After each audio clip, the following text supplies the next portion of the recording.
#1 team in the North. Only the sun covers the Bahamas better.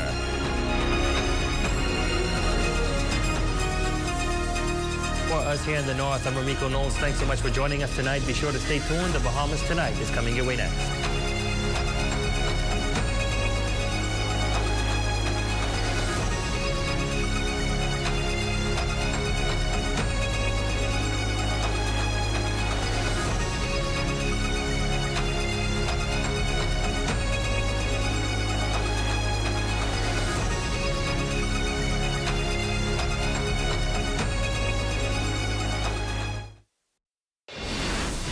Wednesday's Woman in Sports. Michelle Butler introduces us to another of our incredible athletes to watch.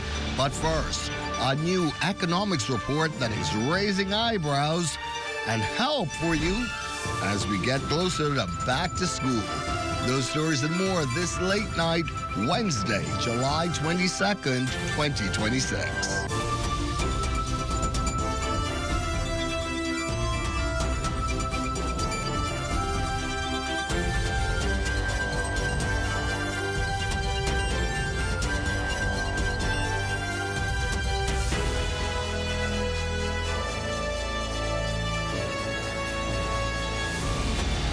The Bahamas Tonight at 11. The final word starts now. And we hope you'll stick around with us for those stories and more. But first, to tonight's top story. The government's latest borrowing strategy is being viewed by international credit ratings agency Fitch as another sign of the Bahamas' ongoing fiscal consolidation efforts. In a new analysis, Fitch says the government's financing plan reflects its intention to continue reducing the budget deficit while carefully managing the country's debt obligations. The report notes that the government plans to meet much of its financing needs through domestic borrowing while maintaining access to international capital markets if necessary. Fitch says this approach is designed to lower borrowing costs, reduce refinancing risk, and extend the maturity of public debt. According to the agency, the borrowing plan is consistent with the government's broader fiscal strategy, which is focused on improving revenue collection, controlling spending, and achieving stronger budget balances. Fitch says those measures have contributed to a stronger sovereign credit profile in recent years, with the Bahamas maintaining a BB- credit rating and a stable outlook. The agency also points to continued growth in tourism and in improving economic conditions and factors supporting the country's fiscal recovery. However, it cautions that the Bahamas remains vulnerable to external shocks, including hurricanes, global economic uncertainty, and its heavy dependence on the tourism industry. Fitch concludes that continued fiscal discipline and prudent debt management will be key to strengthening investor confidence and supporting future improvements in the country's credit rating. Some other news here this late night. A multi-million-dollar debt owed to Doctors Hospital has seen a significant dip. This as the private health facility reveals how its finances are shaping up in its first quarter and details plans to renovate its decades-old flagship property. Cleopatra Murphy is following the story. Government debt to Doctors Hospital has dropped from a high of some $29 million during the COVID-19 pandemic to now well below $10 million. Doctors Hospital CEO Dennis DeVoe says the healthcare facility has seen meaningful improvement in its receivables with government, calling the spirit of collaboration between both parties rich. If you exclude the kidney center, I think it's below $4 million. And so we, in general, view the relationship as quite positive, notwithstanding the liquidity challenges that often exist with collaboration with the government. We have all of the right conversations happening at all of the right levels. This is as Doctors Hospital projects an 8 to 10% increase in revenue targets this fiscal year, while reporting an 8.8% increase in the first quarter and 8% up to June. Chief Financial Officer Kendra Sturp broke down the figures. We've seen that our net income has increased from $1.6 million to about $4.8 million. Our revenues for the year as of Q1 has also been able to result in a $36 million intake from net patient revenues. She believes these numbers are indicators that its clinical programs and increase in activities in patient days are realizing profitable results. Doctors Hospital also plans a $7 million capital investment for renovations to its Collins Avenue and Shirley Street facility that moves into Phase 2. The facility is a fairly dated facility, and we are starting the infrastructure works. We imagine that the full aesthetic renovation of all of our patient rooms, which is what our patients feel, will span over 12 to 18 months.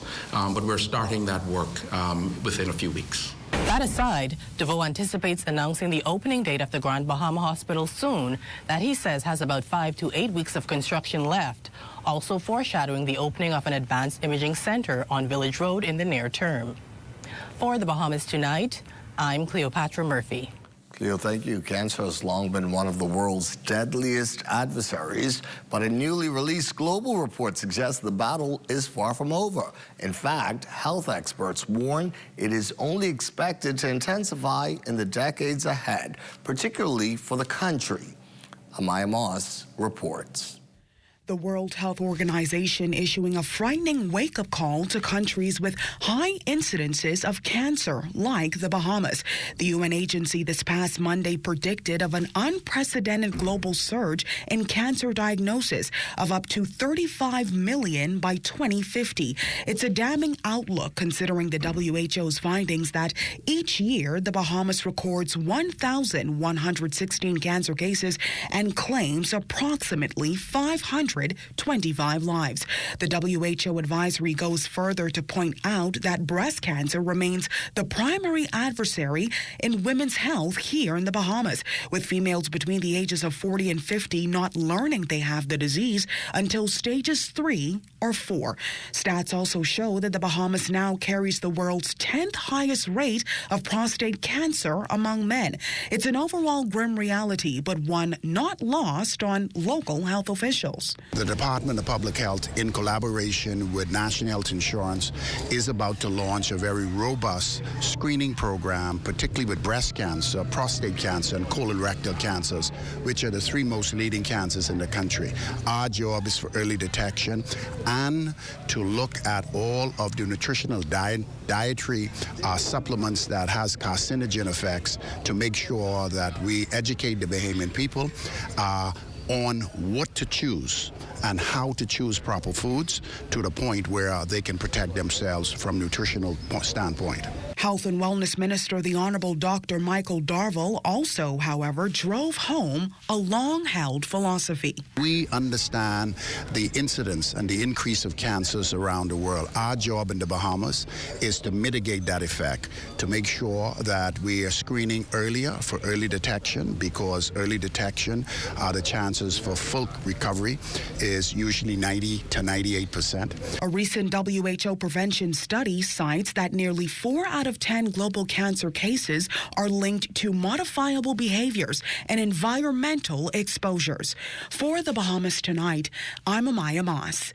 We want to get to a story tonight that we have been following for several weeks now. It involves that tragic incident at Shirley Street. We have this report tonight. The site where flowers, candles, teddy bears, balloons, photos, handwritten tributes, and a white wooden cross stood is now just a memory. The roadside memorial erected in honor of the 5 young people killed in the June 28th car crash on Church and Shirley Streets has been removed, and grieving relatives are not at all happy about it. Emotions reaching a fever pitch on social media. In a Facebook post, an angry, disappointed, and admittedly confused Lana Johnson questioned why the makeshift memorial was taken down, charging that the decision only added to their grief. Seeking answers, we spoke with the manager of the Church Street Plaza, Ann Wells, who says the decision was never intended to disrespect the victims or their families. He did not have the items removed or discarded or thrown into the garbage as alleged.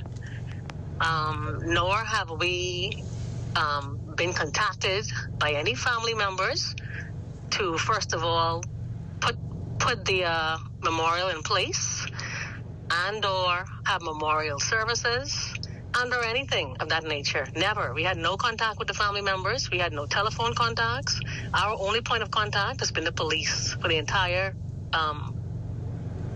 time frame that the incident from beginning to now. A few weeks ago, when the shrine that as you call it, was first instituted, there were 2 teddy bears, and I think ZNS was there giving an interview at the time. And 2 ladies were there. I was leaving for the day, and I motioned to the lady who was there, and I said to her, "Hi, in a few weeks, we're going to be putting up a barrier." I said, "I know that you're putting your things on the ground. When the barrier goes in place, maybe you would want to attach it to the barrier so that it's not on the ground, because Shirley Street is very different at nighttime, and people tend to remove things that don't belong to them." According to Ms. Wells, the lady never indicated this would be a problem. In fact, she said it was just going to be there for a short time because it was going back to Cat Island. Ms. Wells added that supporting the victim's family during this incredibly difficult chapter is far more important than fueling division. This isn't an everyday matter, and it's a very difficult matter for anyone to navigate, especially if you have the responsibility of staff, property, and the public to deal with. It's not an everyday matter. You don't have 5 people die on your doorstep every day, 5 strangers die on your doorstep every day, and you have to accommodate the feelings of a nation. It's a huge responsibility, and I think it's very. When they used the word distasteful in the news last night to attribute it to how we've handled the families, I thought that was really in poor taste when no one even said to anyone here, how can we work together to achieve something comfortable for everyone? The plaza manager says her thoughts and prayers remain with the bereaved. For the Bahamas Tonight, I'm Amaya Moss. Well, there's much more news to stay up for this late night. When we come back, taxi cab unions up the ante at LPIA. You're watching the Bahamas Tonight at 11. That story and more. I hope you'll stay up with us. There are some things that are undeniably Bahamian. A good conch salad, junkanoo, the way we worship, the way we take care of one another, all undeniably Bahamian. And right in the midst of our iconic things, places, and people is Commonwealth Bank. Increasing access, sponsoring dreams, working alongside Bahamians to increase the quality of their lives for more than 60 years. Commonwealth Bank, nothing more than being Bahamian. Commonwealth Bank, leader in personal banking services. Marco's Pizza. Marco's Pizza. Some never tasted so good. Marco's Summer Party is bringing the fun. Choose 2 large one-topping pizzas with a 2-liter soda for just $34.95. Or grab a big square deal. 1 medium, 1-topping pizzas with boneless wings for just $39.95. Enter to win weekly Baja Bay water passes and your very own Marco's Summer Party pack all summer long. Marco's Pizza. Summer never tasted so good.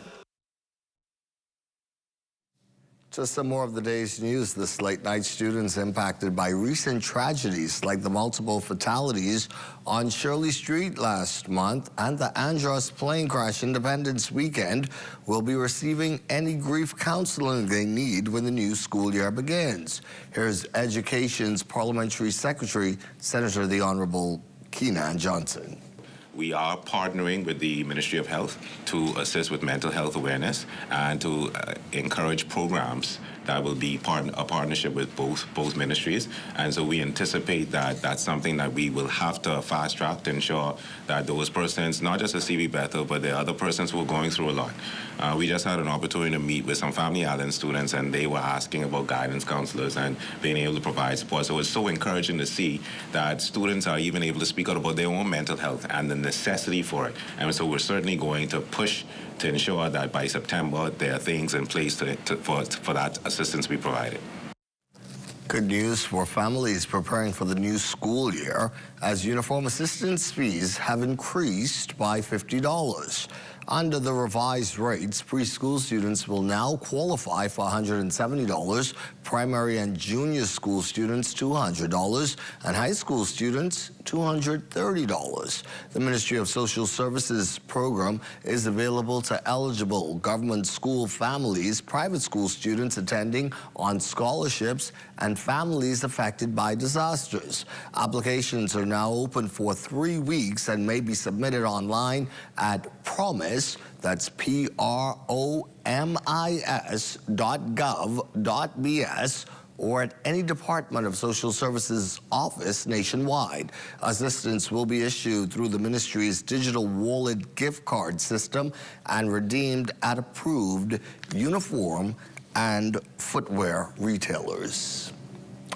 Taxi drivers threatening to trigger wider industrial action if a long-standing issue that is impacting their livelihood is not urgently addressed. We hear more tonight on that from Fern Carey. Taxi drivers deepening their fight to resolve the long-standing claim that livery operators are unlawfully soliciting passengers at the airport instead of operating through prearranged bookings.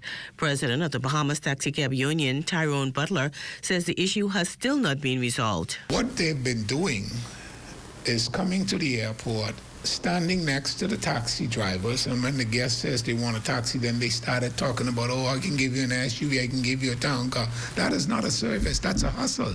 2 weeks ago, the cab drivers temporarily blocked access to the departures terminal at the Linden Pinning International Airport to bring renewed attention to the decades-long dispute. Butler says they met with a number of government officials to address the issue, including newly appointed Transport Minister, the Honorable Leon Lundy. However, he says those meetings did not produce the results they were hoping for. They've been squatting in the taxi space for a number of years.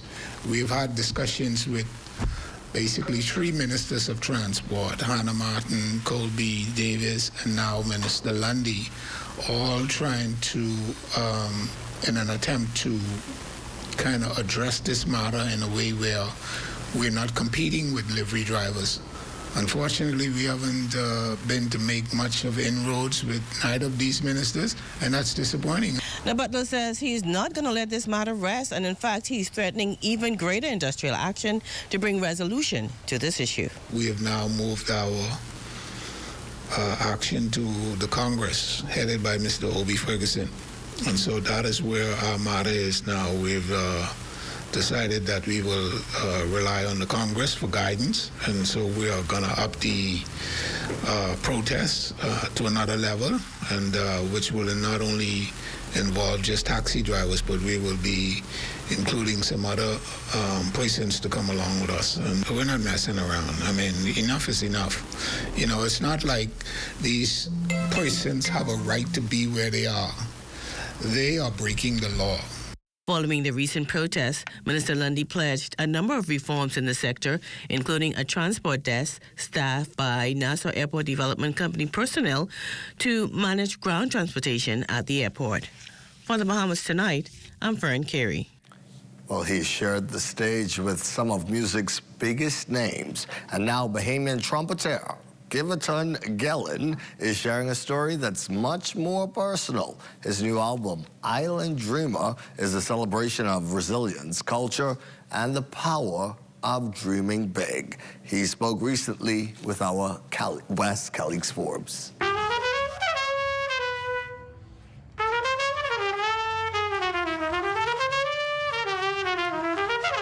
Some albums entertain, others inspire. Giverton Gellin hopes his new album, Island Dreamer, does both. He says his latest project isn't simply a celebration of jazz or his Caribbean heritage.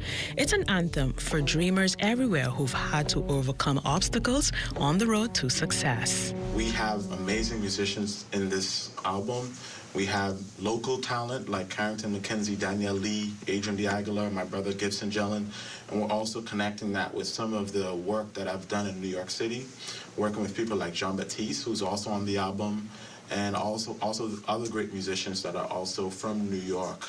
And I think that this album is sort of like a bridge between those worlds, After graduating from Juilliard in 2021 at the height of the COVID-19 pandemic, Jalen found himself searching for purpose. That journey is reflected in one of his album's most moving tracks, Hurricane Dorian, A Moment of Silence. So it really took about 5 to 6 years of writing, of having different recording sessions. So a lot of the music that people are hearing are recordings from different time periods that are all sort of compiled together. So yeah, it really takes a lot of dedication and hard work to not give up on the vision, because I did face challenges. Moved by the opportunities once given to him as a child, Jalen used profits from early sales of the album to help young music lovers. We started selling one-of-one exclusive versions of this album, and those proceeds went to helping about 10 to 12 students go to New York City with all expenses paid. And the success continues. Jalen was recently accepted as a member of the Recording Academy class of 2027. What that means is that as a Recording Academy member, I'm in the best position, or this is the first step to even being nominated or winning a Grammy. So it's a really exciting time. For Jalen, Island Dreamer is more than an album. It's proof that purpose, perseverance, and a little faith, dreams can become reality. For the Bahamas Tonight, Access Now, I'm Wes Calix-Forbes. Said it right. Prayers, perseverance, and persistence. Thanks, Wes. Great story there. Amajal Knowles has a look at what's coming up in late night sports. Bahamas Football Association officially launching the Goombay Cup. Details of that story and more coming up in sports. 1, 2, 3, what you gonna choose? Strawberry swirl, caramel too. Cookie dough bite, brownies pro dream. Oreo crunch, make the whole team scream. Gotta be frosty, gotta be Wendy's. Gotta be frosty, gotta be Wendy's. Swirl it, twist it, taste that wave. Gotta be frosty, gotta be Wendy's. Cinnamon toast on a cool vanilla. Chocolate base and the flavor gets bigger. Sweet on sweet, yeah, that's the fun. Better get one, better run, run, run. Gotta be frosty, gotta be Wendy's. So how's your preparation going? By now, you should be completing home repairs since the last storm, updating and replenishing your emergency kit, and paying closer attention to the ZNS networks for earlier than normal developments in the tropics and general storm tracking. Hurricanes don't wait. Why should you? This season, be weather smart, weather safe.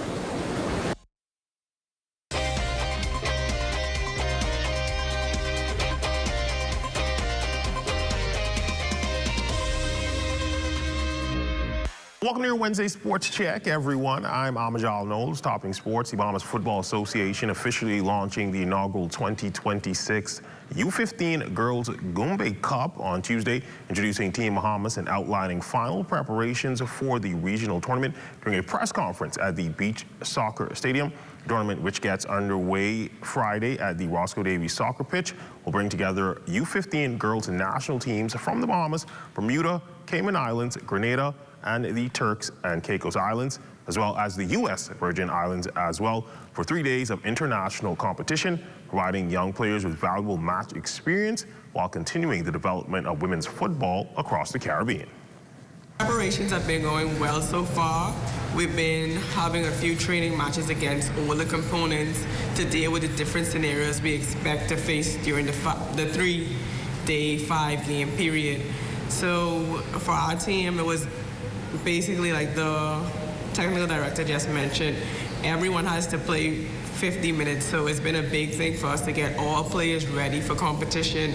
So it's not just a sub coming to replace, it's a player coming with a purpose, and we can keep going, keep the fire running from the first minute to the last minute.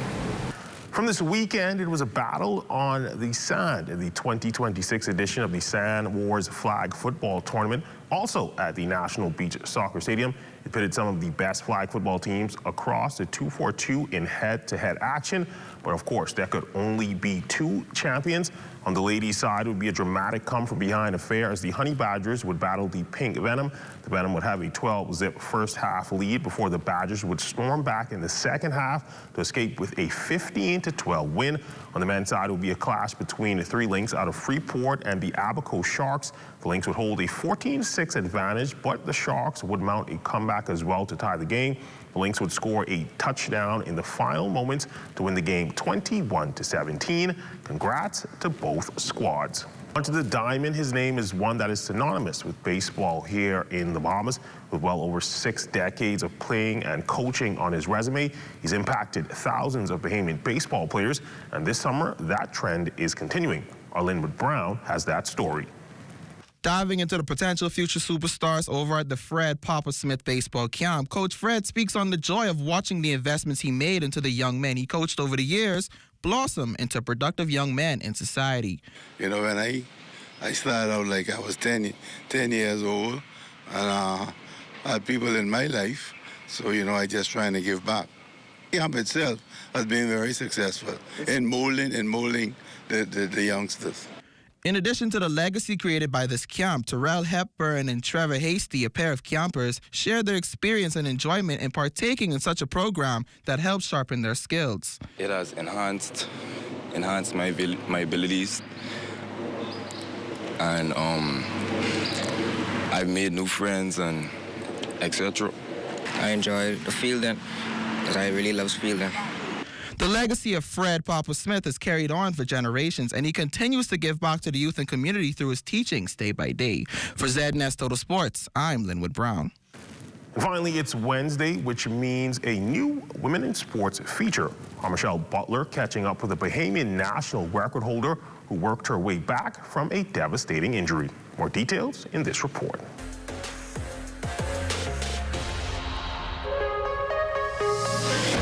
Serena Brown has built a legacy few can match. Her Bahamian record holder in the discus, her career has been defined by strength, dedication, and success. Keanu Ferguson. But some of her toughest battles never took place in the thorn circle.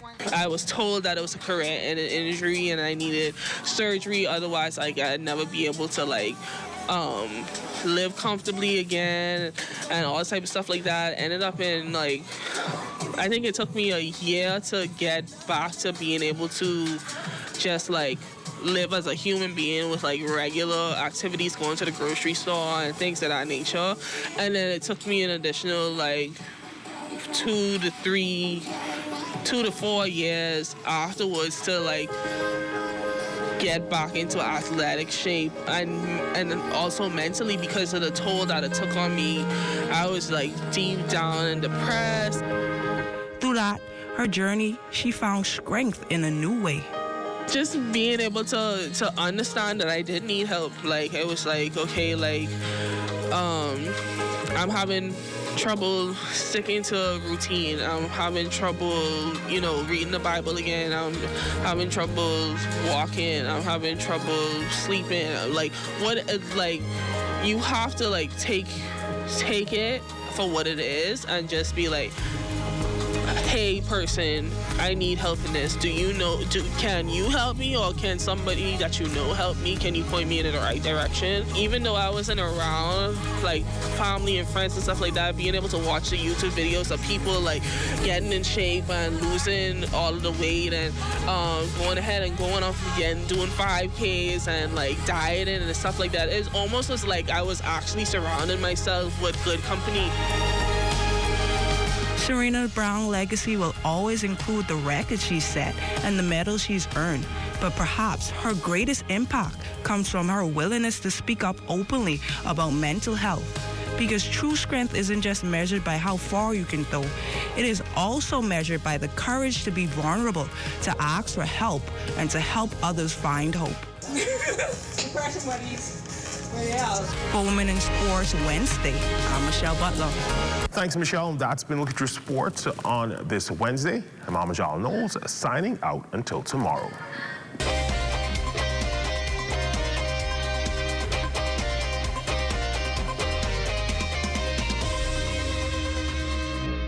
Influenza, or the flu as it is commonly called, is a viral illness that usually occurs between the months October to March. The virus is transmitted from person to person through coughing, sneezing, or talking. Symptoms include fever, cough, headache, runny nose, generalized body aches, and fatigue. There is no specific treatment for the flu, and the symptoms usually dissipate after 3 to 7 days. Because it is caused by a virus, antibiotics are not used to treat the flu. Persons are encouraged to rest and drink lots of fluids. Panadol is recommended for fever and body aches associated with the flu. However, aspirin should be avoided due to the risk of bleeding. To decrease the spread of flu, persons are encouraged to get their flu shot annually and practice good cough hygiene. Additional information can be provided by your community clinic or the Health Education Division at the Ministry of Health. This message is brought to you by the Ministry of Health in partnership with the Public Hospitals Authority. Time this Wednesday for a look at our late night weather forecast. Let's say good evening to our Diane Dorsett. Good evening, Carvel, and good evening, Bahamas. We've got two obvious areas of moisture. The first is Tropical Storm Bertha over in the Gulf. Bertha is a hot mess as it struggles with dry air and wind shear. It's continuing west on its path, packing wind speeds of nearly 50 miles per hour. Bertha will continue to weaken as it makes landfall in Louisiana due to dry air and wind shear. Either way, the tropical storm watches and warnings are in effect for the Gulf Coast. Now, the second area of moisture is clouds moving towards the central and southeast Bahamas as a deep tropical wave moves westward across the island chain by tomorrow. But elsewhere in the tropics, tropical cyclone development is not expected over the next 7 days. Now let's take a quick check on temperatures around the Family Islands. In the northern Bahamas, it's 88 degrees in Grand Bahama, 87 in Marshaba Abaco, 85 in Alice Sound Bimini, and 86 degrees in Bullocks Harbor. In Fresh Creek, Central Andros, it's 88 degrees. In Camps Bay, South Andros, Rock Sound, Eleuthera, Arthurstown, Cat Island, San Salvador, and Rumkey, it's 89 degrees. But in Georgetown, Exuma, it's 87. And moving down south in Long Island, Crooked Island, Ragged Island, Ackland, and Betty Bay, it's 86 degrees. 82 down in Matthew, Talinagua, and for the Turks and Caicos Islands, 86 degrees. Tonight, we're expecting a low of 82 degrees, mostly cloudy and very warm. We'll get some widely separated thunderstorms later on. And then tomorrow, we're going to get a high of 88. Clouds keeping temperatures slightly at bay. Partly sunny, a moving thunderstorm followed by a brief shower or two in the afternoon, and hot. Now, over the next 7 days, we're getting sun and rain, partly sunny with conditions with the occasional cloudy periods with scattered showers and isolated thunderstorms as the tropical wave moves westward towards us. Temperatures will be in the low 90s with triple-digit heat indices. So remember to stay hydrated and take regular shades in the break. But that's your late night look at weather. And as always, rest easy, stay cozy, and thanks for staying up with us. Have a good night, everyone. Thank you, Diane, and thank you indeed for staying up with us this late night. That's our broadcast. I'm Corvell Pyfrom for Amo, Diane, and our entire team. You take care, be well, and remember, we will all be looking to see you again right back here tomorrow evening. Good night.